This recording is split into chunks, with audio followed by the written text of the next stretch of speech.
talk to me nice. G'day Art Snackers, my name is James of James Burke Creative and welcome to another month of ArtSnacks Box Freestyle, where we take the supplies from the November 2021 ArtSnacks Plus box, experiment with them to within an inch of their lives, and then hopefully create a masterpiece for the hashtag ArtSnacks challenge. It sounds simple, right? So my fun fact for this month is I've officially hit that point in my life where I'm old enough to have had a split career. I guess age doesn't really matter, but I've spent as much time as a mixed media artist as I did a professional dancer, which is really wild to me because in my head, I feel like I was a professional dancer for 900 years and a mixed media artist for 2 weeks, but apparently both have been a 7-year stint. So here we are. Let's put some of those mixed media artist skills to the test today by getting in the box and seeing what we can come up with.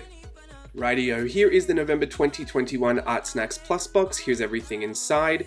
Let's unwrap that little green burrito and take a closer look. In the Plus box, first up we have the Winsor & Newton watercolor paper pad in size 9x12. In the Plus box we also have a set of 10 Caran d'Ache Neocolor 2 Aquarelle Artist Pastels. An entire set of 10 to play with today, so that should be fun. We'll also be using 2 Faber-Castell Gelatos, which are kind of like a little pastel as well. I got the colors Strawberry and Peach, as well as a bottle of Dr. P.H. Martin's Radiant Concentrated Watercolor. My color was Daffodil Yellow. We have a Derwent push button water brush, 3mm medium tip, as well as our sticker and our snack. Let's get everything set up to play. Originally, I had planned on sharing some of my first impressions with the art supplies that I was using from today's box. Unfortunately, I've already used a few of these before, so I can't give you my honest first impressions, but it would be a good indicator to, I guess, share some of the information that I have learnt about using these in the past and revisiting some of them today. Some of them I haven't, like I don't think I've used the Derwent water brush before, and I do enjoy that little button on it. I think it's nice to have a bit more water control with the squeezing, and instead of squeezing the tube, squeezing that little button felt a lot more ergonomical? I'm lost for that word, but it felt better. It felt nicer in the hand, it felt good quality. So I do like that water brush. The paper was a lot more textured than I'm used to for cold pressed watercolor paper.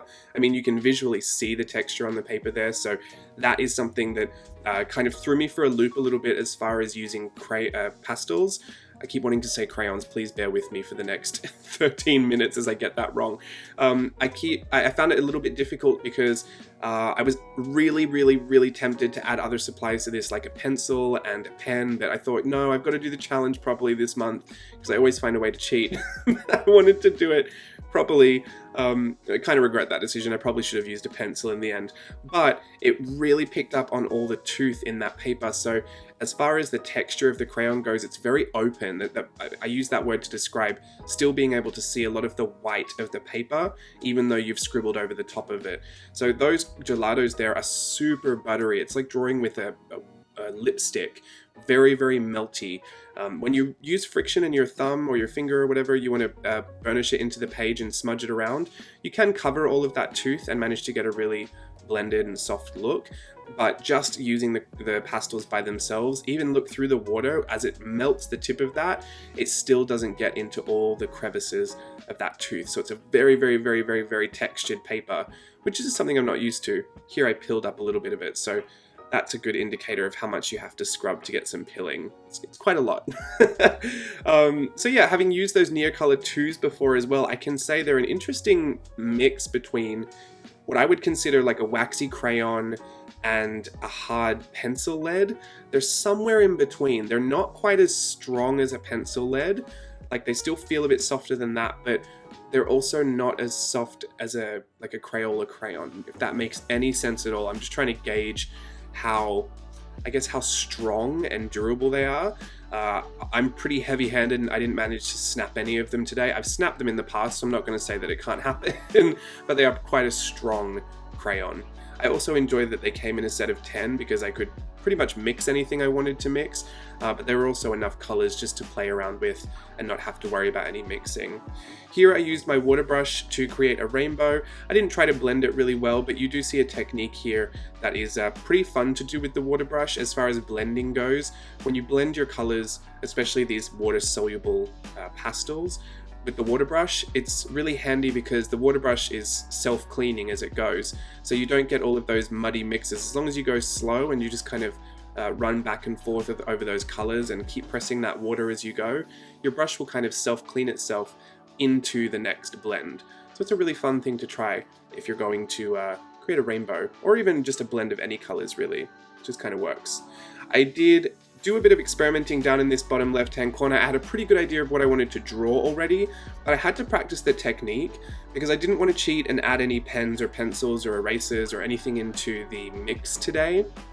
Not that I really think it's cheating, but I thought I would give it a really good go and just try and challenge myself to use only the pastels to create my finished piece, as well as the concentrated watercolor as well.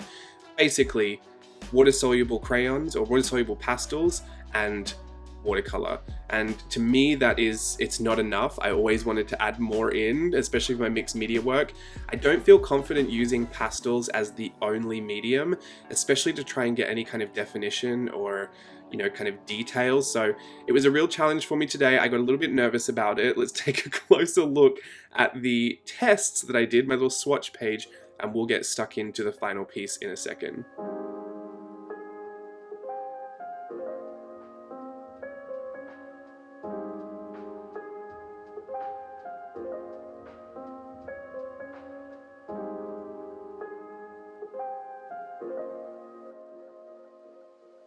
Getting straight into the final piece, I knew what I wanted to draw. I got stuck into Halloween quite early.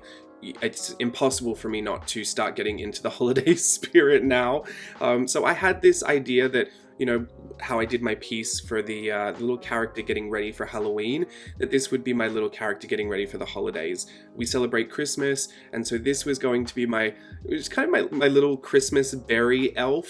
She's going to be up in the tree, and she just kind of attaches berries to the tree, and she's all glowing, and I felt like it should be a really cute little fairy in the tree. So that was kind of where I was going with it, and I felt very confident about drawing it. I felt very confident about having a cute little idea that I wanted to execute. I've been practicing this very cutesy babyish style. It kind of does look like the character I did for Halloween as well. So that style has been very much something that I've been enjoying. And so I felt confident, but I am not the most confident with pastels. It's funny, I said to the ArtSnacks team, I was like, there are a few supplies that please don't expect huge things from me if you ever send me these in a box. Pastels was on there. I specifically said chalk pastels and oil pastels. So I probably should have been a bit more specific and included water activated pastels, but it's fine. Look, the point of all of this is really to collect beautiful art supplies, to use them, to understand and grow with them. And I have been blessed enough to have many art supplies to try over time and favor a lot of them, and I've been really familiar with those, and they always make me feel good to go and experience whenever I don't want to challenge myself. But it is an ArtSnacks challenge, and this was really a time for me to show that I could pull myself through and get to the end of the challenge with a supply that I didn't feel too confident with. And so I'm gonna leave it all in here. I don't know if I mentioned this already. I was really tempted to start this over again and try something a lot simpler so that I could pull it off a little bit more effectively, but I think I'm going to leave it. I will say I did enjoy the end product. I felt like it had a good, loose quality that I enjoy. It felt very storybook, but I mean, here is my first mistake. I had been smudging around those crayons into one another for so many different tests. I forgot to clean the tips off. You can literally see the other colors on the tip of that pastel. Look at the white. It's not even white, it's purple and blue and gray. And I kept doing it and I didn't even realize I was doing it. I just kept looking at the pastel thinking, what is wrong with me? Like, am I mixing colors wrong? Have I lost the plot? And so I did it in the middle of the forehead. It just suddenly looked like a complete mess. I didn't even really know how to fix this. I figured that because it's all water activated, I could try and get that water brush and scrub it all away. It did kind of blend together a little bit.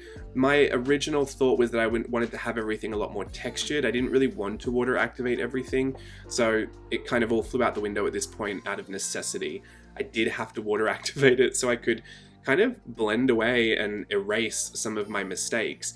It got very muddy very quickly, so I thought I'm going to take a break from that face. I'm going to go and work on the rest of the image and try and, pick my confidence back up a little bit before I tackle the next bit.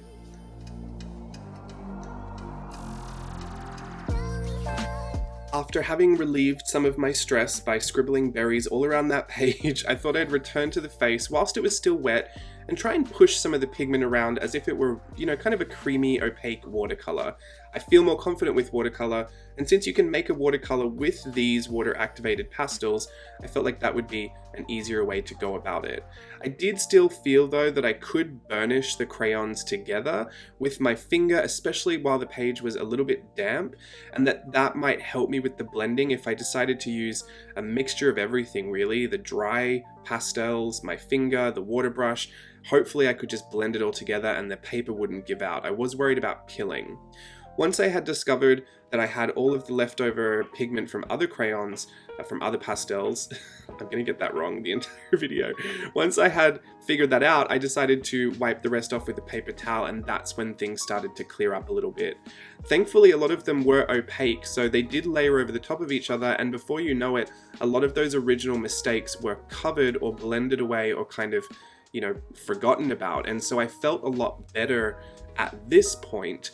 I still, however, did not feel confident. I think that's important to note. Just because something looks like it's been saved or it looks like it's been going well, doesn't mean that the whole thing turned around for the person you see doing it. You can look at that and think, oh yes, you saved it. But sometimes we can carry those feelings of doubt or concern or worry or however you feel about it. You can carry them through right to the end, even when you see the final piece. I always kind of laugh at this, and my husband tells this story a lot, but I drew him a map of Italy with a fountain pen, a vintage map of Italy that I had found online, and I thought I'm going to draw that for him really, really big on this kind of poster-sized watercolor board. And I had drawn the entire thing. I'd stained it with this antique kind of tea staining, and once I'd drawn the whole thing, a drop of the ink from the fountain pen just leaked into the middle of the Adriatic Sea. And every single time I see it, I get irritated, and it's all I see. I just see this drop of ink. He thinks it's quite charming, and he thinks that it really doesn't even stand out and that no one really notices it, and the first thing they notice is that it's a hand-drawn map, and wow, that must have taken so much time, and blah, blah, blah. I think it's important to just state those things and just to make sure that if that's something you feel, it is totally normal. We are most likely the most critical people looking at our pieces and looking at our work, and sometimes there are mistakes that even if we manage to erase them away, or even if they don't stand out as much, or even if 25,000 different people tell you that it's not that much of a mistake, sometimes we'll still notice that, and it's completely normal, it's completely fine. In fact, it's just a part of the process. It's a part of the process that helps us grow and helps us learn from those mistakes. It may seem like you're being overly critical in that moment, and sometimes we can be a little hard on ourselves, but a lot of the times it's super duper useful to know exactly what went wrong, to either learn how to fix it or just remember to avoid it next time. And so those aren't even bad things that we sometimes stress about making those mistakes. If it stops you from doing it again, I would say that might be a little bit of a bad thing. You don't want it to stop you from having another go. But ultimately, we all do make those mistakes, and some of them are much simpler fixes than others, like just wiping the tip of your crayon, or I'm gonna say it, it's not a crayon, it's a pastel. It's because they look like crayons. Some fixes are just very simple, like clean the tip of your pastel before you use it again. Others can be a lot more difficult and a lot more challenging, and you might have to sift through the information you've collected over the years to figure out, how am I going to do this? How am I going to restructure this entire face now that I've made a mess of it? When you do apply some of those corrections as well, you might have to switch the expectation for what you thought you would get. Originally, I felt like I was going to get something really soft, really blended, really clean, and really detailed. At the end of the day, what I was able to achieve was something very textured, very loose, very open, a lot more simple than I had expected, but it almost had this children's storybook quality to it, and I felt like that was something I could get behind and just enjoy my original idea in a way that I didn't expect to see it. And so that left me with much better feelings about it. I am glad I persevered through it. It doesn't always work out. I'm glad to say today that it did. I hope you enjoy some of these close-ups. I'll see you again in a second for the outro. There we go, that's it for November 2021 ArtSnacks Plus box. I hope you enjoyed watching that. If you would like to join ArtSnacks, you can do so using the code JAMES10 at checkout for 10% off. And also, please share with us your work using the hashtag ArtSnacksChallenge on the Mix community and also social media in general. We love to see what you come up with every month. I'll see you again next month. I'm getting myself very excited for the upcoming holidays. Until then, be safe and happy. I'll see you then. Bye.